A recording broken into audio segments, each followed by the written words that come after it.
नमस्कार. आज जे रूट मार्च काढला याबद्दल आपण काय सांगू? आज या ठिकाणी आगामी सण उत्सवच्या अनुषंगाने पूर्ण कल्याण झोन आणि सर्व पोलीस स्टेशनच्या माध्यमातून आज दुर्गाटी चौक ते दूध बाजार त्यानंतर लाल चौकी पारनाका असा पूर्णपणे हा रूट मार्च काढण्यात आला होता. या रूट मार्च मध्ये आमच्या कल्याण परिमंडळामध्ये सगळे पोलीस स्टेशन अधिकारी कर्मचारी सहभागी झाले होते.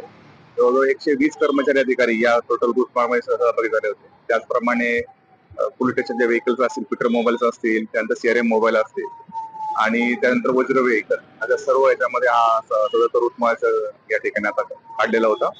आगामी सण उत्सवाच्या अनुषंगाने पोलीस व प्रशासनाची पूर्णपणे तयारी झालेली आहे आणि त्याबद्दलची तयारीचा पूर्व आढावा करण्याकरता आता हा रूट मार्च होता. त्या माध्यमातून सर्व कल्याण डोंबिवलीकरांना माझं हे आव्हान राहील की अतिशय शांतते मार्गाने जे काही आगामी येणारे सण उत्सव ते साजरे करावे. कोणत्याही दरम्यानच्या त्या ठिकाणी भावना दुखू नयेत. मी कोणताही आक्षेपार्ह विधान की आक्षेपार्ह पोस्ट हे सोशल माध्यमावरती कुणीही प्रसारित करू नये अशी सगळ्यांना त्या ठिकाणी आव्हान असेल आणि सर्वांना आगामी सण उत्सवाच्या अनुषंगाने सगळ्यांना शुभेच्छा.